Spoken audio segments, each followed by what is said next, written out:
Why the spiritually desperate are quietly disappearing. Joseph Campbell's hero's journey.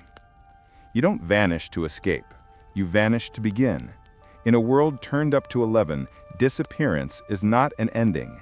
It's the departure that Joseph Campbell wrote about. The first footstep out of the square, into the dusk where real stories start. Silent retreat is not escapism. It is the archetypal departure that protects your integrity at the threshold. In an age of saturation, crossing the first threshold is less a gate than a choice. Step away from noise to keep what is true. We'll move in 5 arcs. M1, Ordinary World. M2, Call and Refusal. M3, Belly of the Whale, The Retreat. M4, Ordeal to Apotheosis and Elixir. M5, Return at the Edges. Follow the monomyth, feel the liminality. Your feeds, your calendar, your small talk, the choreography of the square. You perform efficiently, almost invisibly, yet the mask pinches. The ordinary world is safe, but the seams begin to show. Imagine it, fluorescent mornings, tabs breeding like rabbits, a smile held too long. The friction you feel isn't failure. It's the call to adventure rubbing against habit. Practical insight. Name the itch. When a routine demands numbness, the story is asking for a new scene. The call arrives as hypersensitivity, dissonance, the ache for quiet. Then come the threshold guardians, family expectations, the algorithm's bribe, the status you might dent, the fear of missing everything. Picture the split screen. On one side, you stay, liked, busy, hollow. On the other, you step out, uncertain, quiet, alive. Both have a cost. Practical insight. Price it honestly. If remaining requires self-betrayal, that is the steeper fee. To disappear is to enter the belly. Death without a coffin, life without applause. The world dims, you reorganize. Campbell's Belly of the Whale is enclosure for metamorphosis.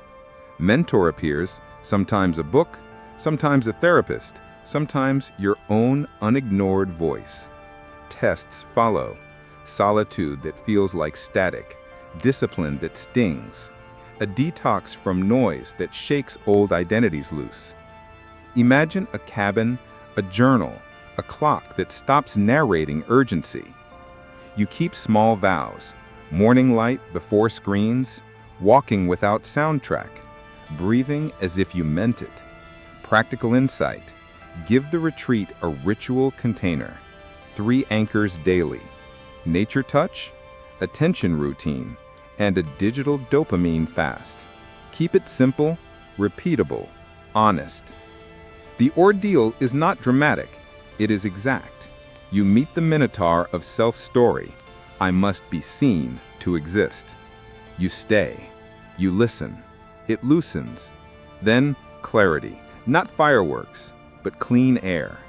Values line up like stones in a riverbed. Attention has an economy. Boundaries are benevolence. Presence is wealth.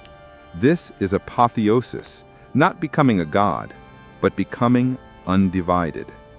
The elixir appears in plain bottles, a yes that is costly and precise, a no that is kind and firm, a schedule that serves a soul. You start becoming the master of 2 worlds, rehearsing when to appear and when to recede. Practical insight. Write the 3 sentences of your elixir. What I serve, how I protect it, where I refuse. Read them before you re-enter the square. Return is not a victory parade. It lives at the edges, liminal spaces where center and margin converse. You bring the elixir to small circles, discrete work, authorial creation, contribution that doesn't consume you. Think co-working at 7 a.m. before the rush. Think a group chat of 5, not 5,000. Think publishing 1 careful piece instead of 10 scattered posts. Presence, not absorption.